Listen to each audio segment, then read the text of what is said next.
तो finally Bihar civil examination board ने DElEd joint entrance test 2022 का स्कोर कार्ड जारी कर दिया है। और जैसा कि आप सभी लोगों ने अपना अपना स्कोर कार्ड डाउनलोड कर लिया होगा और बहुत सारे स्टूडेंट्स का कमेंट्स आ रहा है कि सर मेरा इतना रैंक है, क्या मेरा पोजीशन सिक्योर है, क्या मेरा एडमिशन हो पाएगा। तो आज के इस वीडियो में मैं आपके इसी कन्फ्यूजन को क्लियर करने का प्रयास करूंगा और एडमिशन का आगे क्या प्रोसेस होगा इसके बारे में भी समझेंगे।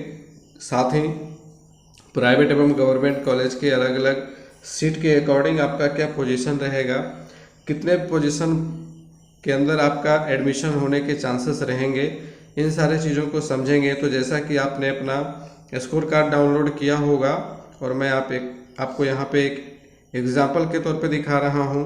इस प्रकार से 3 चीज़ें इंपॉर्टेंट है इसमें। सबसे पहला तो ऑब्टेन्ड स्कोर, इसे बताया जा रहा है कि आपने कितना स्कोर किया है एग्ज़ाम के अंदर। आप यहाँ पे देख पा रहे हैं ओवरऑल रैंक का मतलब हो गया कि आपका टोटल रैंकिंग कितने पोजीशन पे आया है। जैसे यहाँ पे 30,880 है, मतलब आपके आगे 30,879 स्टूडेंट्स हैं और आप 30,880वें नंबर पे हैं। वही कैटेगरी रैंक का मतलब हो गया कि आपके कैटेगरी में, जैसे कि इनका कैटेगरी ईबीसी है तो ईबीसी कैटेगरी में इनका रैंक 10,260 है। तो ऐसी स्थिति में सवाल बनता है कि क्या सर एडमिशन हो पाएगा या फिर नहीं हो पाएगा। तो चलिए आगे बढ़ेंगे और बहुत सारी चीज़ों को समझेंगे इस वीडियो में। सबसे पहले समझेंगे कि आपके अब आगे का प्रोसेस क्या होगा। तो बिहार सरकार की जो गाइडलाइन है वो क्या कहती है, आइए इसको देख लेते हैं। तो जैसा कि यहाँ पे आप देख पा रहे हैं संस्थान आवंटन की प्रक्रिया किस प्रकार से होगी। तो इसके लिए ऑनलाइन आवेदन की प्रक्रिया शुरू की जाएगी। संपूर्ण राज्य में एनसीटी द्वारा मान्यता प्राप्त एवं समिति द्वारा संबद्धता प्रदत्त प्राथमिक स्तरीय सरकारी एवं गैर सरकारी प्रशिक्षण संस्थानों में कुल स्वीकृत सीटों के लिए चयनित अभ्यर्थियों द्वारा संस्थान आवंटन के लिए ऑनलाइन आवेदन लिया जाएगा। यानी कि अब आपको एक बार फिर से काउंसलिंग के लिए ऑनलाइन अप्लाई करना होगा। उनके द्वारा आवेदन प्रपत्र एप्लीकेशन फॉर्म के साथ अपनी शैक्षणिक योग्यता, उम्र एवं जाति इत्यादि संबंधी दस्तावेज की स्कैन कॉपी भी ऑनलाइन ली जाएगी। यानी कि जितना डॉक्यूमेंट्स आपको देना है वो सारा कुछ काउंसलिंग के लिए लिया जाएगा। साथ ही अभ्यर्थी द्वारा आवेदन में अपनी इच्छा अनुसार न्यूनतम 5 प्रशिक्षण संस्थानों, कम से कम आपको 5 प्रशिक्षण संस्थानों का चॉइस देना होगा। आप किसी भी अपने मनपसंद डाइट या पीटीईसी का वहां ऑप्शन डाल सकते हैं और अधिकतम 30 प्रशिक्षण संस्थानों के विकल्प की प्राथमिकता भी अंकित की जाएगी। तो आप अपना स्कोर कार्ड देख लेंगे, आपका क्या पोजीशन बन रहा है, उसके अकॉर्डिंग आपको संस्थान सेलेक्ट करना होगा। सभी अभ्यर्थियों के परीक्षोपरांत प्राप्तांक के आधार पर, यानी कि जो आपका रिजल्ट आ गया है उसके आधार पर कोटिवार बृहत मेधा सूची तैयार की जाएगी। और ये मेधा सूची उन कैंडिडेट्स की तैयार की जाएगी जो ऑनलाइन आवेदन करेंगे काउंसलिंग के लिए। उक्त मेधा सूची ही संस्थान आवंटन का आधार होगा। तो ऐसी स्थिति में एक बात क्लियर हो गई है कि जिन लोगों का रिजल्ट आया, स्कोर कार्ड आ गया है, स्कोर कार्ड आने के बाद आप अपना स्कोर देख लीजिए, क्या पोजीशन आपका, क्या रैंकिंग है, और उसके अकॉर्डिंग आपको फिर से अप्लाई करना होगा ऑनलाइन काउंसलिंग के लिए। ठीक है, और इसके लिए शुल्क भी देना होगा। सामान्य कोटि 500 रुपये, SC ST एवं BC 1 300 रुपये। यानी कि सामान्य कोटि हो गया और जनरल प्लस BC और प्लस EWS। तो EWS वालों के लिए भी ये 500 रुपये ऑनलाइन आवेदन के लिए शुल्क लगेगा। और SC ST एवं BC 1 यानी कि अत्यंत पिछड़ा वर्ग के लिए 300 रुपये रखा गया है। और उम्मीद है कि दिव्यांगजन अभ्यर्थियों को भी 300 रुपये ही देना होगा। तो प्रथम चरण में कुल नामांकन की सीटों के विरुद्ध अभ्यर्थियों का चयन मेधा सूची एवं संस्थानों की प्राथमिकता के अनुसार संस्थान आवंटन किया जाएगा। और पहले चरण से जब सीटें रिक्त रह जाएंगी तो पुनः रिक्त सीटों के विरुद्ध क्रमिक रूप से आवश्यकता अनुसार क्रमशः द्वितीय एवं तृतीय चरण में संस्थान आवंटन ऑनलाइन रूप में किया जाएगा। अभ्यर्थियों से आवंटित प्रशिक्षण संस्थान में नियमानुसार नामांकन शुल्क लिया जाएगा। और नामांकन शुल्क क्या रहेगा, तो चूंकि गवर्नमेंट कॉलेज का पहले से 11,500 रुपये जनरल एवं BC EBC वर्ग के लिए था और 7,500 रुपये SC ST एवं PH कैटेगरी के लिए था। तो वहीं रहने की उम्मीद है। जबकि प्राइवेट वालों के लिए तो उनका अलग डिमांड होता है, तो उसके अकॉर्डिंग क्या वो शुल्क रखेंगे वो कॉलेज वाले निर्धारित करके बताएंगे। सरकार की अधिसूचना इतना के आलोक में आगामी प्रशिक्षण सत्र यहाँ पे 20-22 दिया हुआ है, चूँकि 20-22 में ही यह नियमावली लागू की गई थी, तो यहाँ पे 22-24 उसको पढ़ेंगे। बिहार विद्यालय परीक्षा समिति द्वारा आयोजित संयुक्त प्रवेश परीक्षा के आधार पर चयनित अभ्यर्थियों को उनके मेधा एवं प्राप्त विकल्प के आधार पर ही नियमानुसार राज्य के उपयुक्त कोटि के सभी राजकीय एवं अराजकीय महाविद्यालयों संस्थानों में नामांकन की कार्यवाही की जा सकेगी। यानी कि जिन लोगों ने इस बार एंट्रेंस एग्जामिनेशन दिया है केवल उन्हीं लोगों का एडमिशन हो पाएगा, बाकी किसी का नहीं हो पाएगा। तो इस प्रकार से आपके एडमिशन की आगे की प्रक्रिया होगी। अब आइए समझेंगे कि सीटों का क्या मामला रहने वाला है, कितने स्कोर के अंदर आपका जो है पोजीशन सिक्योर होगा। आइए इसको समझते हैं। तो जैसा कि आप यहाँ पे देख पा रहे हैं, government colleges seats according reservation quota. तो बिहार में कुल 60 सरकारी विद्यालय हैं जहाँ पे आपका डीएलएड में एडमिशन होना है। वहाँ कुल सीटों की संख्या मैंने जोड़ करके कैलकुलेट किया है, तो आ रहा है 9150। और इसकी सूची मैंने अपने व्हाट्सएप ग्रुप और टेलीग्राम चैनल पे डाल दिया, आप वहाँ पर जा करके इसको डाउनलोड करके देख सकते हैं। कुल 60 सरकारी कॉलेज हैं जिसके अंदर 9150 सीटों की संख्या बन रही है। और जब रिजर्वेशन कोटा के अंतर्गत इनको मैंने अलग अलग जोड़ा है, तो यहाँ पे एससी कैटेगरी को 16% रिजर्वेशन मिलता है, तो 1464 सीटें जो है इनके लिए जो है वो सिक्योर्ड है।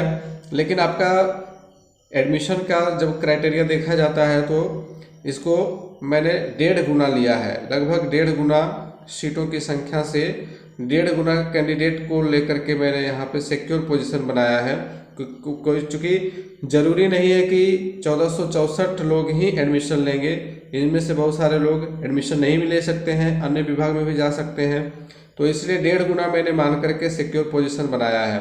तो उसके अकॉर्डिंग 2100 के अंदर अगर आपका एससी कैटेगरी में स्कोर कार्ड में बता रहा है आपका रैंक, ठीक है, एससी कैटेगरी में 2100, ओवरऑल छोड़ दीजिए, एससी कैटेगरी में कैटेगरी वाइज जो है आपके कैटेगरी में किस पोजीशन पे आप हैं। तो अगर एससी में आप आते हैं और आपकी पोजीशनिंग 2100 के अंदर है तो आपका एडमिशन गवर्नमेंट कॉलेज में होने के चांसेस हैं। कंफर्म नहीं है लेकिन चांसेस हैं। कंफर्म तब होगा जब आप 1464 के अंदर आ जाएंगे, तो 100% कंफर्म हो जाएगा कि आपका एडमिशन होना ही होना है, ठीक है। वही बात करें कि पीएच कैंडिडेट के लिए, तो पीएच कैंडिडेट वालों का भी जो स्कोर कार्ड बनाया गया है उसमें उनका रैंकिंग जोड़ करके ही बनाया गया है, तो उसमें से 73 लोग जो है वो पीएच कैटेगरी में आएंगे। बाकी एसटी कैटेगरी की बात करें तो एसटी कैटेगरी में 92 सीटें बनती हैं जो कि रिजर्व्ड हैं, और अगर आपका पोजीशन 92 के अंदर है तो 100% सिक्योर है। वहीं 180 मैंने मान लिया है, इसको डबल ले लिया है कि दुगना इसको ले करके चलते हैं। वहीं ओबीसी की बात करें तो 1098 लगभग 1100 सीटें हैं जो कि बिल्कुल आरक्षित हैं इनके लिए, और सिक्योर पोजीशन मैंने 1600 इसको मान लिया है। और उसी प्रकार से एबीसी को 1647 सीटें मिल रही हैं जो कि आरक्षित हैं, इनके लिए बिल्कुल रिजर्व्ड हैं। अगर आपका रैंक 1647 के अंदर आ रहा है तो 100% आपका एडमिशन होगा। वहीं 2400 के अंदर आप हैं तो आपके एडमिशन के चांसेस बन रहे हैं। वहीं डब्ल्यूबीसी की बात करें तो डब्ल्यूबीसी का मतलब हो गया कि पिछड़े वर्ग की महिलाएं, 274 इनको आरक्षित सीटें मिली हुई हैं और 450 सिक्योर पोजीशन में मान करके चल रहा हूँ। वहीं ईडब्ल्यूएस की बात करें तो 915 टोटल रिजर्व कैटेगरी में 915 सीटें हैं, तो अगर आपका पोजीशन 915 के अंदर आ रहा है तो 100% कन्फर्म मार कर चलिए कि आपका एडमिशन हो जाएगा। वहीं सिक्योर पोजीशन की बात करें तो 1500 के अंदर अगर आपका रैंक है तो आपके एडमिशन होने के चांसेस हैं। यूआर कैटेगरी जो अनारक्षित कैटेगरी है जिसमें कोई भी कैंडिडेट आ सकता है मेरिट के अनुसार, और ये रैंकिंग जो होगी ये ओवरऑल रैंकिंग आपकी जो है वो इसमें निर्धारित करेगी। ओवरऑल रैंकिंग अगर आपकी 3660 के अंदर है तो निश्चित रूप से आपका एडमिशन हो जाएगा सरकारी कॉलेज में। और अगर आप 5400 के अंदर ओवरऑल रैंकिंग में है तो आपके चांसेस बनेंगे कि आपका एडमिशन हो पाएगा किसी भी सरकारी कॉलेज के अंदर। अब इसके बाद बात कर लेते हैं प्राइवेट कॉलेजों को सीटों की संख्या। तो प्राइवेट कॉलेज में टोटल 21,550 सीटें हैं। तो 21,550 के अकॉर्डिंग SC ST सभी कैटेगरी वर्ग के अनुसार से विभाजित करते हुए इतनी सीटें आ रही हैं, जो कि आप स्क्रीन पे देख पा रहे हैं। अब इसके अकॉर्डिंग मैंने प्राइवेट में डबल करके लिया है, यहाँ पे सिक्योर पोजीशन जितनी सीटें हैं लगभग उसका डबल कर दिया है। चूँकि प्राइवेट कॉलेजों में नामांकन का आंकड़ा थोड़ा सा घट जाता है, इसमें पैसा बहुत मैटर करता है, इसीलिए मैंने इसको डबल मान करके लिया है। यहाँ पे आप ट्रिपल भी लेकर के चल सकते हैं, क्योंकि बहुत सारे लोग प्राइवेट कॉलेज में एडमिशन कराने के इच्छुक नहीं होते हैं, अधिकांश लोगों को सरकारी कॉलेज ही चाहिए। तो यहाँ पे उसी के अकॉर्डिंग सीटों को मैंने एज्यूम कर लिया है सिक्योर पोजीशन। तो SC कैटेगरी के लिए 3448 के अंदर अगर आपका है तो निश्चित रूप से जो है प्राइवेट कॉलेज तो मिलना ही है, और 6800 के अंदर अगर आपका है तो भी एडमिशन होने के चांसेस हैं। आपको करना होगा, सबसे पहले तो ऑनलाइन अप्लाई ज़रूर कर देना चाहिए। जिनका भी सिक्योर पोजीशन के अंतर्गत आ रहा है रिजल्ट, उनको निश्चित रूप से करना चाहिए ऑनलाइन अप्लाई, ताकि आगे आपका एडमिशन प्रोसेस हो सके। अगर यहाँ पे आप काउंसलिंग में एडमिशन के लिए अप्लाई नहीं करेंगे तो फिर आपका नामांकन हो भी नहीं पाएगा। तो उसी प्रकार से ST कैटेगरी के लिए 1% जो रिजर्वेशन कोटा है, तो प्राइवेट कॉलेजों में 216 सीटें बन रही हैं, इसको डबल मैंने मान लिया है 450 के करीब। वही OBC की बात करें तो 2586 सीटें प्राइवेट कॉलेजों में मिलेंगी, तो इनको मैंने 5000 मान लिया है। वहीं 3879 सीटों की संख्या EBC के लिए है, इसको 6500 मान लिया सिक्योर पोजीशन के अंदर। WBC को 646 सीटें मिलेंगी, तो 1200 मान करके चलते हैं। EWS को 2155 सीटें मिलेंगी, तो 4000 के अंदर मान करके चलते हैं। और UR को 8620 सीटें मिल रही हैं, तो 15000 ओवरऑल रैंकिंग। अब देख लीजिए अंतिम और ये फाइनल ओवरऑल रैंकिंग अगर आपके 15000 के अंदर है तब आपके एडमिशन होने के चांसेस हैं, अन्यथा 15000 से अगर एबव है तो बहुत ज़्यादा मुश्किल है। हालांकि कितनी भी मुश्किलें क्यों ना हो, आपको ऑनलाइन अप्लाई ज़रूर करना चाहिए, क्योंकि हो सकता है कि बहुत सारे कैंडिडेट जिनको अवेयर नहीं है, जो जानकारी में नहीं है, वो ऑनलाइन अप्लाई नहीं भी कर सकते हैं। और इस वजह से जब ऑनलाइन एप्लीकेशन के आधार पर मेधा सूची बनेगी तो उन्हीं कैंडिडेट्स की बनेगी जिन लोगों ने काउंसलिंग के लिए अप्लाई किया है। ठीक है, तो उम्मीद है कि आज के इस वीडियो में आपको सीटों का बंटवारा समझ में आ गया होगा, और कितनी सीटें रैंक में आपका सिक्योर पोजीशन बनाएंगी वो समझ में आ गया होगा। अभी बहुत सारे सवालों के जवाब बाकी हैं, धीरे धीरे इनके जवाब मिलते जाएंगे। जैसे जैसे आगे की प्रक्रिया स्पष्ट होती जाएगी तो आपको सभी जानकारी प्रदान की जाएगी। बने रहेंगे हमारे साथ, तब तक के लिए गुड बाय, टेक केयर।